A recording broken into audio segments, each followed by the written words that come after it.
folks. Welcome to a special edition of the Jake Feinberg Show.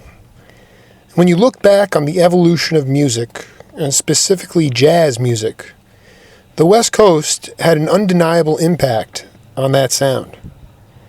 People talk about a rivalry between the East and West Coast scenes. In this host's opinion, it was differentiation and immigration, as well as a quiet fire that made the West Coast sound stand out.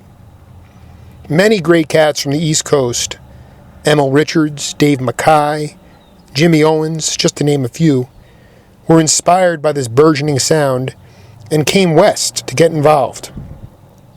And my guest today was one of the crusaders of that evolution.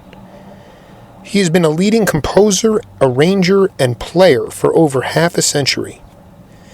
He took the dance styles of the Mexican-American music, the mambo and the cha-cha-cha, and incorporated those into his compositions.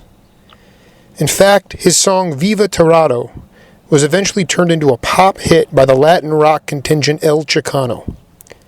He is never afraid to take chances, and his leadership style is from the same school as Dizzy Gillespie, Art Blakey, Harold Land, and Cal Tjader. Fairness, flamboyance, and a burning desire to create. Gerald Wilson, it's an honor to welcome you to the Jake Feinberg Show. Well, thank you so very much, Jim. And I'm very happy to be on your show, and especially it's coming from Tucson, I understand. And I've been there 2 or 3 times. Played there with Count Basie's band even. Played there with the college band 2 times. So I like Tucson very much. I am originally from the New York, Long Island area, and I made my way out here. It's a very spiritual place, and I look to my role here is to gain an insight into you guys and your values and how to bring that to a younger crop of musicians, not necessarily jazz musicians, because labels have really hurt music, but the idea to give exposure to younger people who are playing music. So when I interviewed Jimmy Owens, and we talked about this album, The Golden Sword, that he made with you about a bullfighter, it's like, yes, it was. Right, and then he says, well, actually, Gerald still comes east and we still collaborate, and I was like, dude, I got to get to Gerald Wilson, man. He's one of my heroes. So it really is an honor to talk to you, my man. It's an honor, and I wanted to ask you, talk a little bit about what your folks did for a living growing up, and how the values that they instilled in you that allowed you to take chances and to grow as not just a musician, but also as a person. Well, let me tell you, I was, of course, I think you already know this. I was born in a little town in Mississippi. Yes. A little town called Shelby. Shelby is located about 20 miles from Clarksdale, which is labeled as the home of the blues, as you know. And it is also just 85 miles from Memphis, Tennessee. Now, my mother was a school teacher there at Shelby, Mississippi, at the school there. It was a segregated school, as you know. And she taught there all her life. She started teaching there as soon as she was out of college. She finished at Jackson State College in Mississippi. It's Jackson State now. It was just Jackson College then. But she taught at this school all of her life until she was too old to teach. She taught there when it was segregated, and she taught there after it was integrated until she was too old to teach. Now, being around, my mother was not only just a school teacher teaching math and English and stuff like that. She was also a musician. My mother played piano. She played good piano. And she could read music and write music. So I started with my mother when I was 4 years old. She had also started my brother and sister at that same age. They were both older than I was, of course. Some of them I wasn't even born when they were getting started. But anyway, we're all musicians in my house. Everybody in the house plays the piano. And as I said, from them, I love the music. My brother loved the jazz. He graduated from Tuskegee, that school in Alabama. And he and Teddy Wilson graduated in the same class. Also, Teddy Wilson's mother was head of the music department there. Teddy Wilson had a brother. As you know, Teddy went on to join Benny Goodman's trio and doing many things with Benny Goodman and did things with him until he died. Anyway, being around my brother and he knowing all about this jazz, he used to play all the records to me when I was a little boy. I was already listening to Jelly Roll Morton. He was my favorite musician at that time. Jelly Roll Morton and King Oliver on the trumpet and Kid Ory on the trombone. I call them the Big Three when I teach this in college. I taught this in colleges here in California for over 40 years, teaching the history of jazz. Okay, Jimmy Horn pops up on the scene with me, as you said, one of the world's greatest bullfighters. In fact, many considered him as the greatest. His name was Carlos Arusa. Mm-hmm. He was killed in an automobile accident. I used to go, by that time I was going to many bullfights. I even met him 2 or 3 times over and over again. And when he was killed in this accident, one of the editors of a bullfight magazine, his name was Glenn Sherwood, he says, Gerald, would you write a number and dedicate it to the great bullfighter Carlos Arusa? And I said, yeah. He gave me the idea, you know. And then while I was thinking about it, at that same time, a young fella was in town with a group. His name was Jimmy Owens. Now he was playing with a group. I think the guy's name was Herb or something. Herbie Mann. Huh? He was playing with Herbie Mann. Yeah, Herbie Mann. He was with Herbie Mann. So I was having them go into Shirley Mann's club down there where they were playing. And I said, gee, this is a fine young trumpet player. So this thing was going to feature the trumpet, you know, for Carlos. So I said, yeah, this is a fine young trumpet player. So I asked him, I met him and everything. I said, look, you know, would you make a record with me, with my band? Everything, I got a special number I want you to play. And he said yes, he did. He came over to my home here, and right where I'm living now, and I played it over for him so he could get the feel of it and what was happening. And he did a terrific job on it. You know, doing a thing like that for big people like that, I was afraid that maybe Carlos Arusa's family might not like this or not, but it just so turned like they were thrilled by it. And I later met part of his family, and I have a young daughter who was an artist. She even did little things, pictures of bullfighters, you know. Right. And he was in there on it. He got it from pictures. But anyway, everything went off and became a big success for us. Incidentally, now Jimmy played that, and some other trumpet players played it. I had some great trumpet players to play it. I don't know if you know, fine trumpet player played with me 2 or 3 times. Well, no, anyway, he used to play it. He played it great. Trumpet player I have now, who is my contractor, he plays it great. And but one night I had to play it myself, and I had to play it at the Hollywood Bowl in front of thousands of people. Yeah, not only that, guess who was on the bill? Dizzy Gillespie, and he was playing Lalo Schifrin's Gillespie.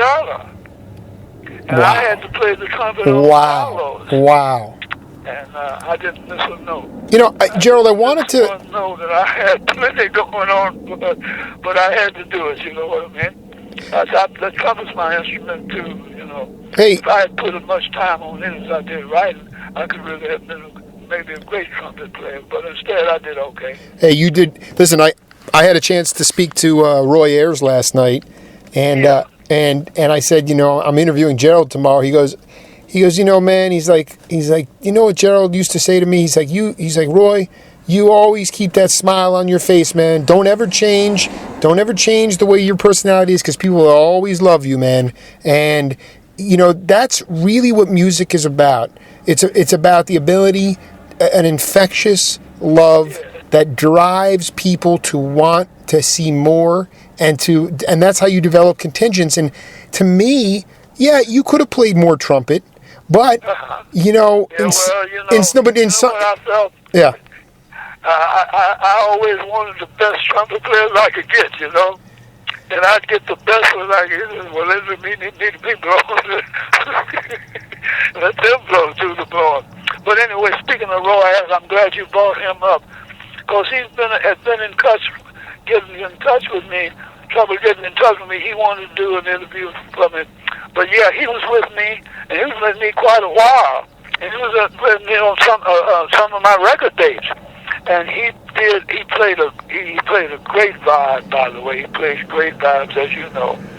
And he was such a nice young man that I learned I really love Roy Ayers. And finally he didn't get to come back with me anymore, but he played some very important dates with me. I don't know if you know the man that backed my record dates. Do you ever hear of Albert Marks? That name does not ring a bell. Well, Albert Marks recorded this big band on his label called Music Craft a long time ago. Wow. Did you ever hear of the Music Craft label? No. Oh, well, you should check that out, because Albert Marks, he had 2 or 3 record labels. He had Music Craft, he had Discovery. I worked with him on Discovery when I was working with Phil Moore, playing trumpet. And Albert Marks was a great man, lover of jazz, and he was a rich man. Yes. Now, Roy Ayers played with me, and I'll tell you where we played. We played in Palm Springs, where Albert Marks had just finished up with his new home he had built there. This home he built, he called me out one day and he said, Gerald, come out to Palm Springs. I want you to do some talking with some contractors for me that's working on my home. And do you know what he wanted? Let me tell you, this is fabulous. He had them to make a bandstand in his living room and bar that would fit my whole band. He had me tell the guy that I want 4 trumpets here, I want 4 trombones here, and that's how Roy Ayers was with me. Roy Ayers was on down. Oh yeah, put a place over here. I don't have a guitar, but I have a vibraphone player. Right. And that was Roy Ayers. And so this man Albert Marks was a big man in jazz, and he never owned my records at Pacific Jazz. Do you understand? Yeah, no, I remember, it's funny because Marks was responsible for reissuing the Golden Sword on Discovery in '84. Yes. Well, I'm telling you, he owned Dick Bach, I wasn't under contract to Dick Bach. Mm-hmm.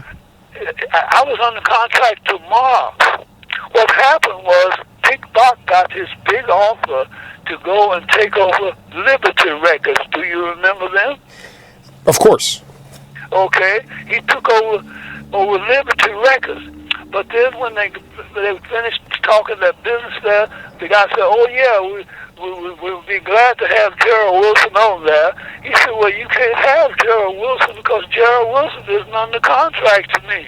That was Dick Bach talking. Sure. See, Dick Bach, I was under contract. Albert Marks financed all of my record dates. Unbelievable. Unbelievable. he financed all of my record days. So, even the ones, all the great ones, Portraits, Moment of Truth. Yeah, all of that's on Elvis. All that's when I was under contract to him. Can you talk about why you chose what was happening in Southern California and in California in general? With the idea of like the Rene Touzette show.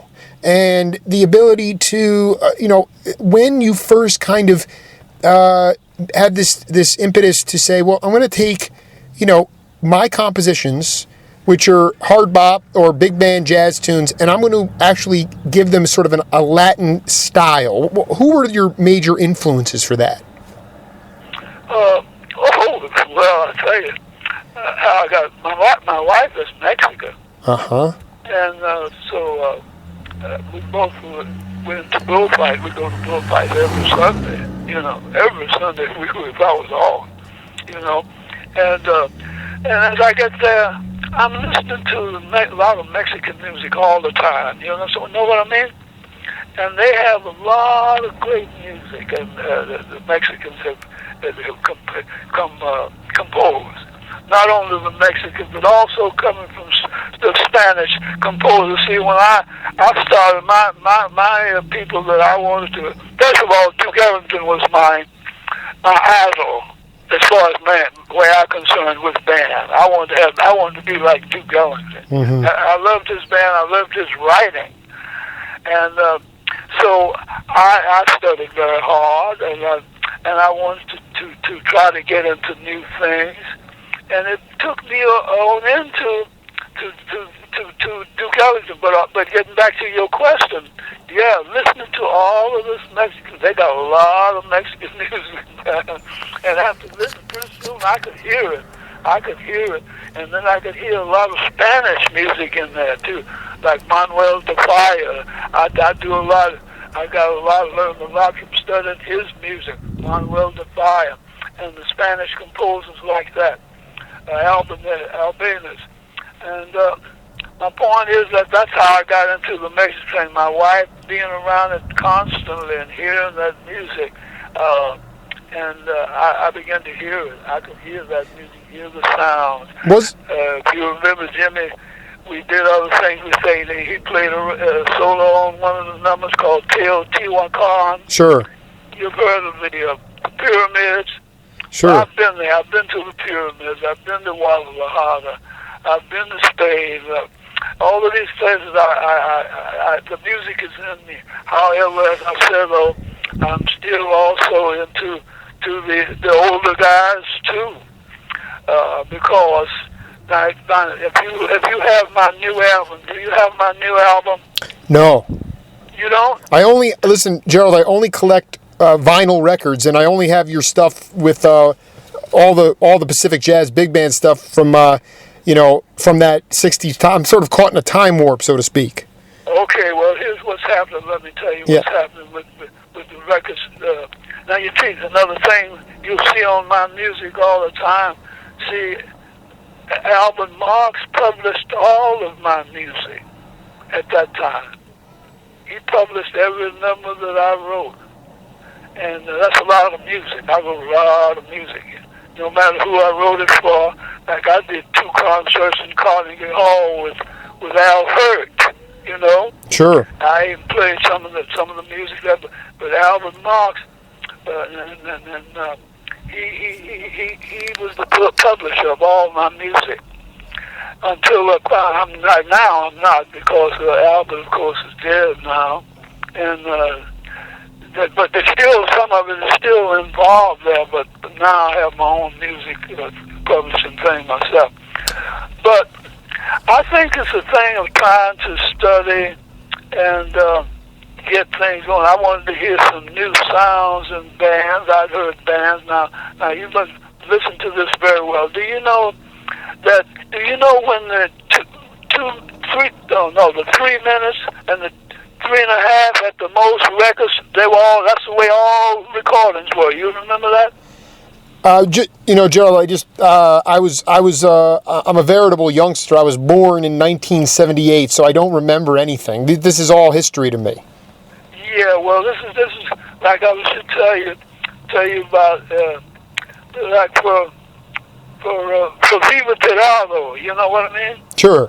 Which became a big hit, and thanks to from El Chicano. That was a group of people they called El Chicanos. They were a group that were kind of like, they're like people fighting for the freedom or something like that. Yeah, they had like that Santana kind of groove to them. Yeah. Well, I know it was a rock group, but it took it to the top of the charts. I know. You know what I mean? It's unbelievable. Because when you get there, it's in the, and besides that, there were 17 other recordings other than mine on that. I just, to me, I want to be very clear. You went to Guadalajara and the pyramids, Spanish music, but was this more? These were more kind of polka music. I mean, it was different than the Puerto Rican music or the Afro-Cuban music that was more prevalent on the East Coast. I mean, is that fair to say? It was more Tex-Mex kind of polka stuff that you were hearing? No, you know what? Actually, what I'm doing is now that I'm arranging these numbers that you're talking about, I'm putting in new harmonies that no band had used, even Duke Ellington and Count Basie. I played with Count Basie for 2 years myself. And in fact, I wrote 8 numbers out of 16 that he played in his first Carnegie Hall concert in New York. My point was though that I was working on harmony about that time. Now I'm into doing a lot of classical stuff, studying a lot of classical music. And I'm learning and I'm bringing in new notes to you. Now what was different, I had already devised a method how to get 8-part harmony. That's when you hear my brass play. We went back in the Dick Bach days. When you hear our brass play, you'll hear places where we were doing 8 different notes. Absolutely. That is, nobody was doing it. All the bands were the same. You take all of the regular bands, the big bands, they give, I'll tell you what they do. They give the 4 trumpets 4 notes. You understand? Mm-hmm. Then they give the trombones the same 4 notes. You understand? Then they give the 4 saxes there 4 notes. The only time they would get into more than 4 notes is the time when they get just a natural 9th chord. Or you have now learned the augmented 11th with the 13th, which I invented before any band had ever played that chord. I had already started playing. I was with the Jimmy Lunceford band. The first day they heard that particular chord, they just stopped in the middle of the number while we were rehearsing, and they had never heard a chord like that in their life. And I didn't join Jimmy Lunceford too late, I mean, back in 1939. Yeah. 1939, yeah. And so that's what I was doing. I was trying to expand the harmonic structure in jazz, and I did. And the best proof of what had happened to me in 1947, this is after I had even been into the Navy for 3 years, where I had nothing to do but write music for the band and the Navy band and play trumpet. And by this time, I was getting into a lot of different harmony. And that's what you hear in my band. My band was in Duke Ellington in 1947. He called me at 6 o'clock in the morning. And I knew Duke. I met him when I was in high school in Detroit, Michigan. And Duke called me and said, "Gerald, I need some help from you." And so I laughed and I said, "Now, well, how can I help?" He said, "Well, look, Gerald, I got 2 of my numbers, my compositions that I'm going to record, and I would like for you to make the arrangements on them." So I said, "Well, okay, Duke, when do you need them? And he says, I need them tomorrow at 2 o'clock. This is for Columbia Records, by the way. He has a lot of confidence in me that I could handle that, and I did. I was ready to go at 2 o'clock. We recorded them. They're still on sale. Now, if you want to get those records, let me give you the names of it, so you can pick it up sometime. Yes. Okay, this is the first number of his was called. Listen to this. You're just an old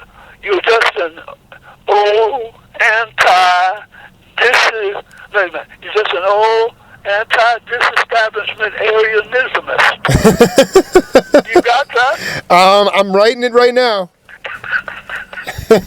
That's a big one. I dig that, man.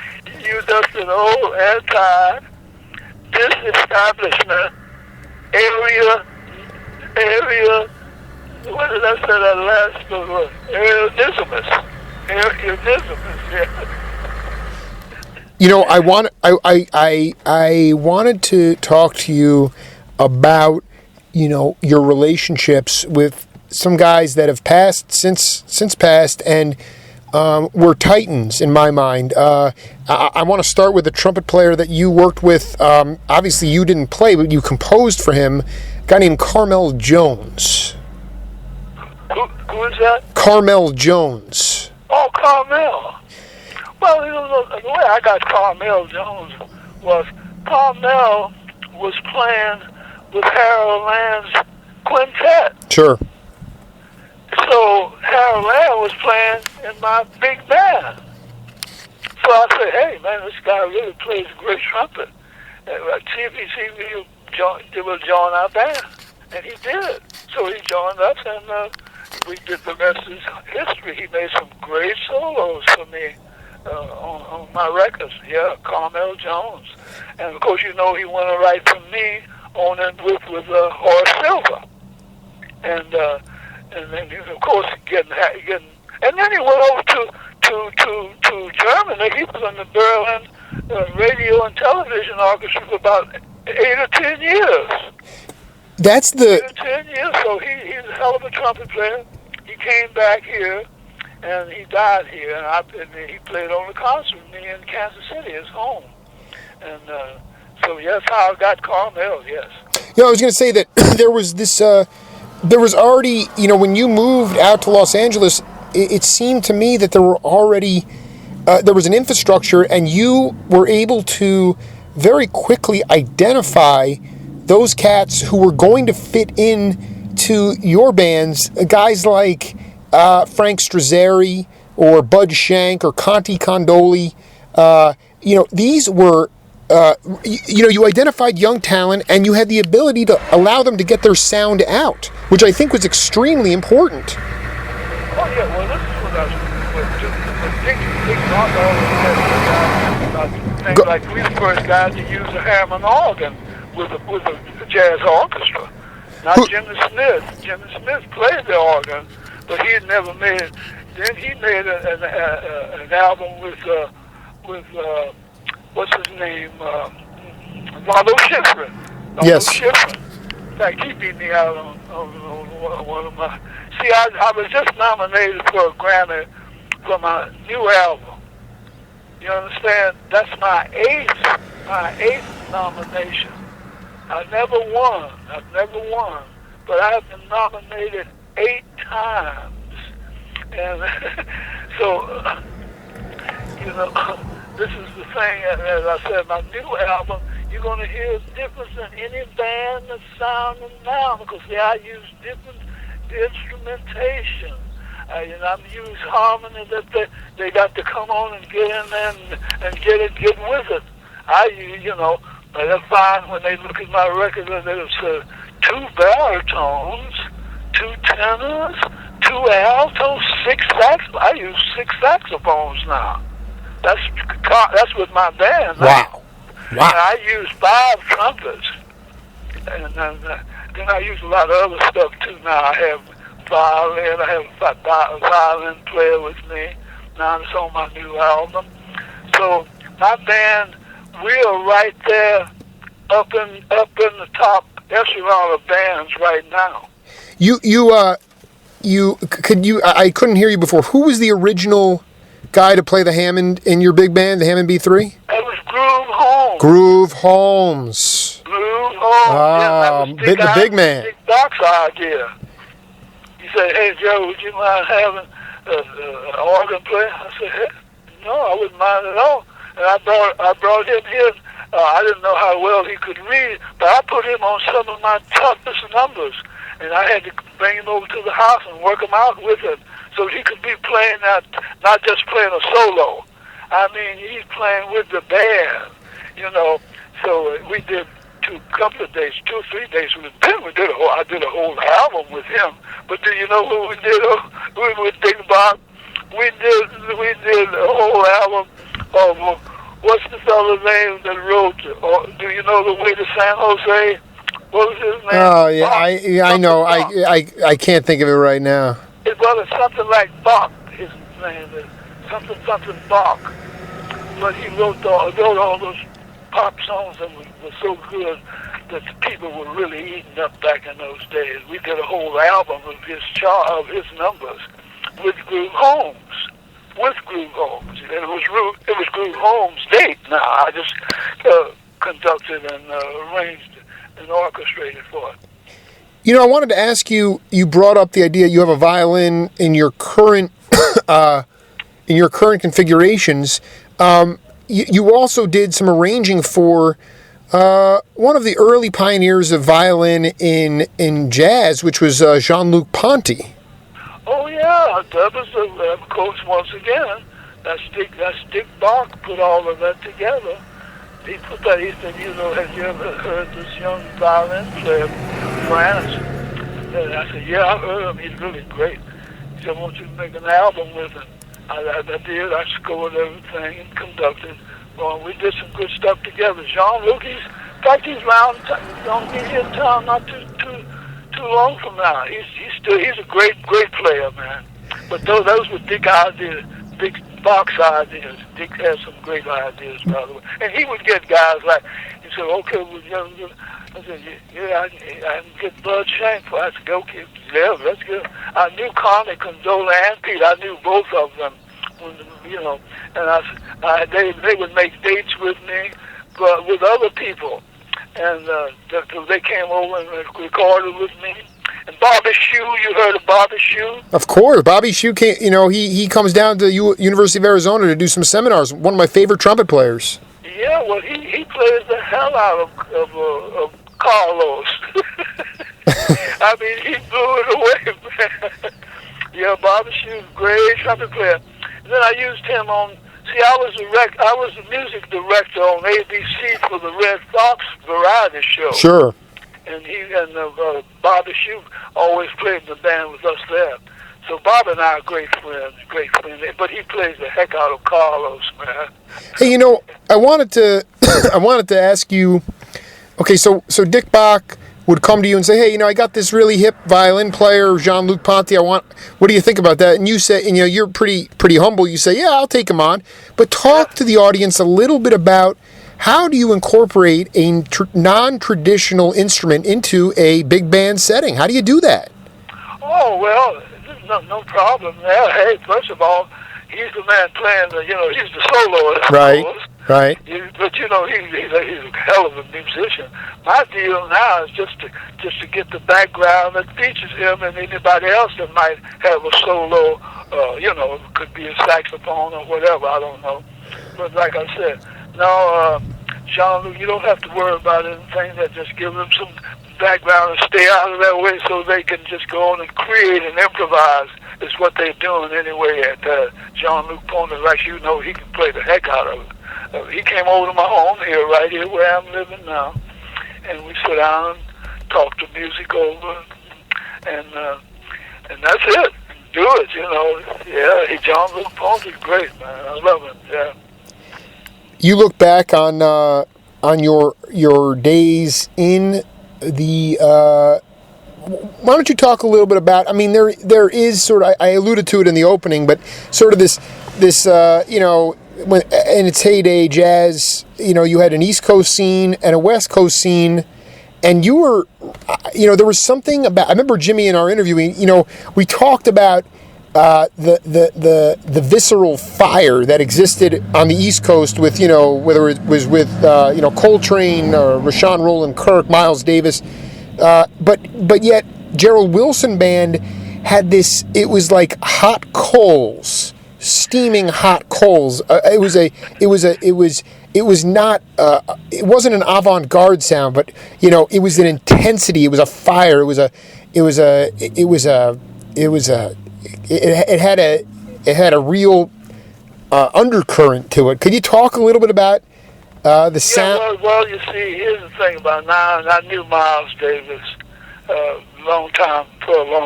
He was playing with, I think he was playing with Benny Carter's band, and he was. And at the beginning, he was a trumpet player that had to really work on his trumpet to play the trumpet well, because he would look like this note right just on the top of the stab, even while he was recording with guys like John Lewis and all that. But I knew him real well, and he made an album after he got Cannonball, and he had Coltrane, sure, and Paul Chambers, who also comes from the same school as I do, is Detroit Cass Tech. That's where he went to school. And so when he made this record with them called Milestones, a tune he wrote called Milestones, nice little tune, I liked it, Sure. So I think I'll do that. And we did it on the Dick Box label. You did it on Moment of Truth. Yeah. Well, on that number, what happened was they played a nice little clip, but we took it as fast as we could take it. And then the next time I heard Miles Davis play it, he was playing it fast. Started playing it fast. Then I did So What? And I did the same thing with that. So I started covering that. I covered Freddie Freeloader. We were great friends. And by this time, Miles Davis had gotten his chops together, and now he also could go up and make F's and G's above high C. You know what I mean? Exactly. He evolved. Yeah, he's popping them out. He's popping them out now. Also, I wanted to tell you now, I'm also, by that time, I'm deeply interested in Miles Davis. I'm just very interested in Benny Golson. You ever heard of him? Absolutely. I love his work. Then, when I finally made an album, and I made numbers, and I explained to them that these are variations on music by Benny Golson and Horace Silver. Horace and I were great friends.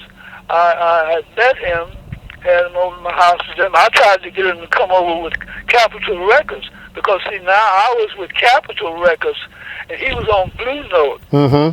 And by that time I had hit records with Nancy Wilson and Bobby Darin and some other people over at Capitol.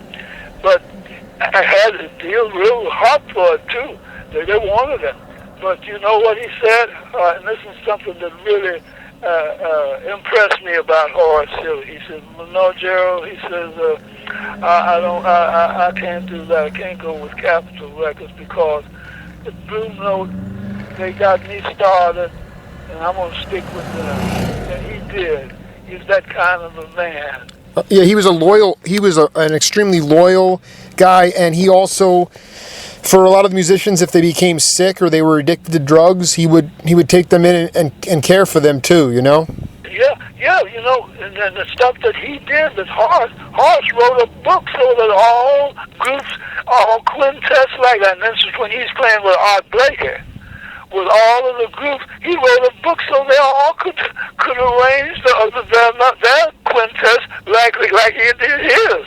And he had a gang of them, I mean, Horace Silver was something else, man. He's a great guy. And he always tell me a little story, and I want to tell it to you. You know, he said Gerald.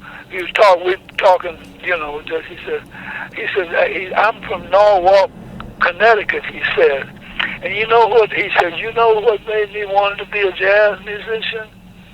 The Jimmy Lunceford band. Which you were in. So I said, well, look, what year was that, Horace? He told me the year. I said, well, Horace, it's too bad that you didn't know me at that time because I was in that band that you're talking about. His dad had taken him to hear the Jimmy Lunceford band. You know, Gerald, you know, you're still at a creative. You're still creating at a high level, and like you said, 8-time Grammy nominated. You know, for your albums. Do you see around you though how much the business of music has changed since the day? Yeah. And talk a little bit. Talk about the values that you continue to instill, because I think part of my radio show is about being able to redefine what the values are in order for people to feel successful and ultimately make new, good music. And I couldn't think of a better statesman to talk about what we've lost and what we need to regain. Well, you know, I'll tell you, we've gained. I think now, you know, like I said, I came up before I played with Jimmy Lunceford band. I played with every band and probably every black band in Detroit, Michigan. I ended up playing with a band that they had all been Mckiney's Cotton Pickers. You ever heard of that band? No, but I know exactly where they came from, the cotton fields. No, they didn't. You know what had happened was, see, there was a white band by the name of Gene Goldcat. You ever heard of him? No. Well, Gene Goldcat, he was a white band leader. He owned the Greystone ballroom in Detroit, and he also managed Mckiney's Cotton Pickers, and he also managed another group called the Chocolate Dandies. Now, Benny Carter was the leader for the Chocolate Dandy band, and Mckiney's Cotton Picker was Mckiney himself. But he would book them, and the Greystone Ballroom now was a band that black people couldn't go into, see? Mm-hmm. But every Monday night was Black Night for black people at the Greystone Ballroom. And it was one of the great black bands. It would be Duke Ellington or Cab Calloway or Earl Hines or Jimmy Lunceford, the Sunset Royals. You name it, it would be one of those bands. You know what I mean? And so Gene Goldcat and doing that kind of thing was doing a thing to help jazz, and I think. And then also, while I'm talking to you now, I don't know if you ever knew how Detroit was. See, I went to school. My mother sent me to Detroit to go to school, to Cass Tech. Oh, that's the famous school there. Yeah. There were no segregated schools in Detroit, Michigan. There were no segregated colleges in Michigan or Detroit. There were no segregated schools in the whole system, the education system of Michigan, the University of Michigan. Some of the fine jazz musicians come out of there right now. So I just want to impress that to you. What we were at one of the greatest schools, was only second to Juilliard. Because this is a high school. Okay. But now, Juilliard recently celebrated their 100th birthday. But they had only had jazz for about 6 years now. Or maybe 7 now, I don't know. That's the only long time they've had. Cass Tech, they had a symphony orchestra. they had 3 jazz bands in the school. So, and the teachers, and your whole music course, they taught everything: harmony, orchestration, percussion. You got to take one string instrument before you can graduate. Well, I was lucky enough to go to that school, and of course the teachers were great. And I just wanted to let you know that they helped to improve the whole situation of jazz. Detroit turned out some of the finest jazz musicians. Well, I think what you're Jones, you know, what's his name, Hank Jones and his brother Barry Harris. Yeah, and the guy that used to conduct and play for Tony Bennett. What's his name? Piano player. Was with him. He had Harold Land with him too, by the way. Tony Bennett. Did you know he had Harold Land playing with him one time? I didn't. Was it Lou Levy, the piano player? What did you call? What did you say? The piano player, was it Lou Levy? No, it wasn't. It was a black guy. Wow. Wiggins? No, not Wiggins. I can think of his name. It was, he used to be Ella Fitzgerald's accompanist. This is. See, his name is escaping me. No, he's a hell of a piano player. Is Oscar Peterson? Huh? Not Oscar Peterson. No. This is before Oscar Peterson. Before him, and also by the time Oscar Peterson came on the he's a hell of a piano player, you know. Oh yeah. He's a hell of a piano player. But as I said, he had copied Nat King Cole. That's who he was copying. He was copying them, and then by the time of Phineas Newborn, who was from Memphis, Tennessee, came on the scene, he had to try to learn what Phineas Newborn was doing. He was just a kid. You heard of Phineas Newborn, right? Of course. Yeah, no, Gerald. And then you got to put, and this is the Oscar. Nothing against Oscar Peterson. He's a hell of a piano player. You got to, but he had to copy from over here because he was born over there somewhere in Canada or wherever it was he was born. They call him Scotia, so Nova Scotia. He was, I guess that's where he was born. But as I said, he's one hell of a piano player. Now, this other guy that I'm talking about was Ella's accompanist. What was his name? Oh, he's from Detroit. He's from Detroit, Michigan, from Cass Tech. He'll come to you when you see it. Was it? They all did things that was good for music, though. Music has advanced to this. Now, the jazz is where it belongs. It doesn't belong in the ballroom where people are dancing. You understand? It belongs in the concert hall. Jazz is highly difficult to play. To play. So everything is in the right place. Now, I'm getting ready to play a concert on the 13th down in Orange County. This is a brand new cultural center where they have concerts with big bands, big jazz bands, and of course symphony orchestras and all of that stuff, and quartets, classical music. Now, my new album, I want you to pick it up. If you wonder, you can just give Mac Avenue Records a call. Do you know who they are?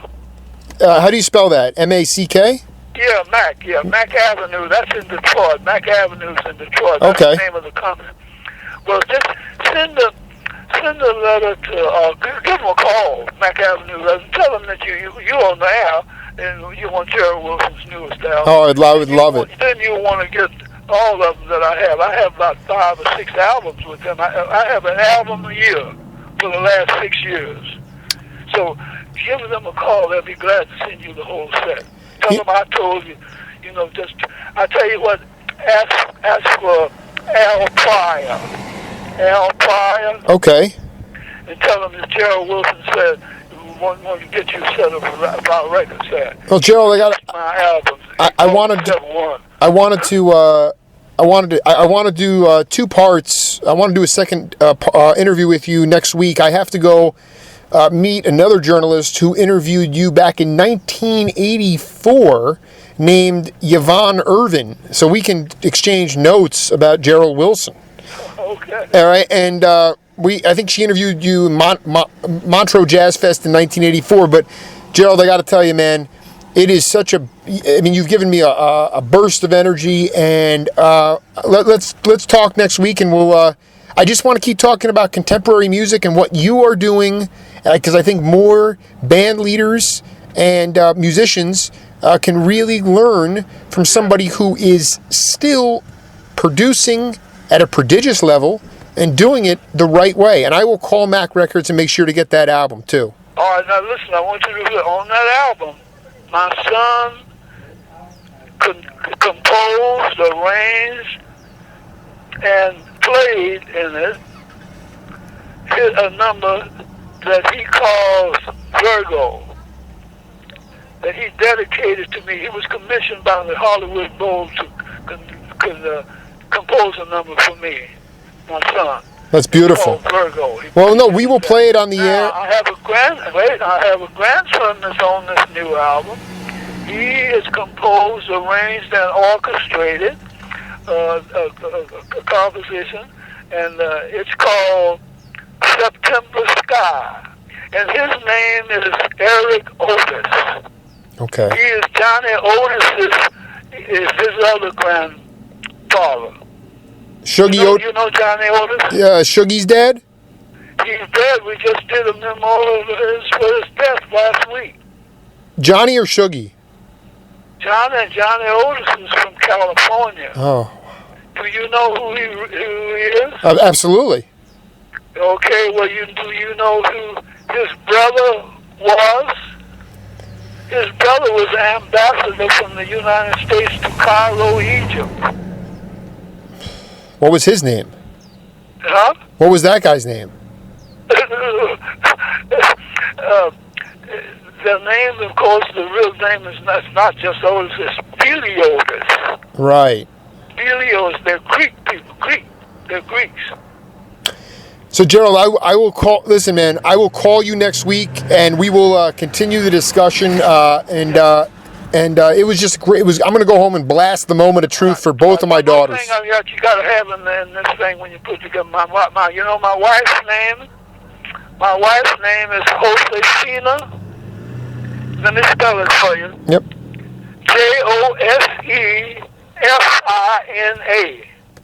Josefina. Josephina.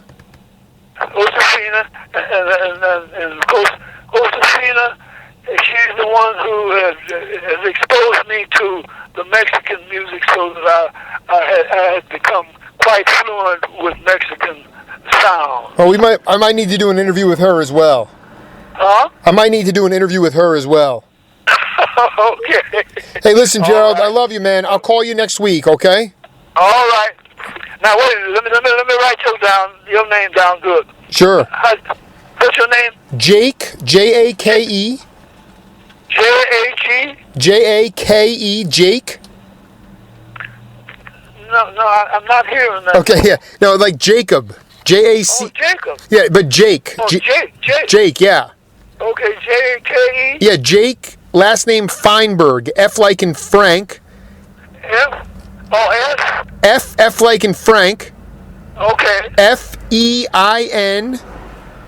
Feinberg. F-E-I-N-B-E-R-G. And you can look me up. I got you now. Jake Feinberg. Jake Feinberg, baby. And I've done over 100. And I called Jimmy Owens last night, and his wife answered, and she gave me your info because she said you're the best storyteller around. So I can't wait to do another hour with you, man. Yeah, we're gonna see him. We'll see him pretty soon. I was just there when he got his award. Oh, I know. Yeah, they said that if you won that every year they send for you if you're still living. All right, my man. I'll talk to you next week. All right, Jake. Be good. Bye-bye. Bye-bye.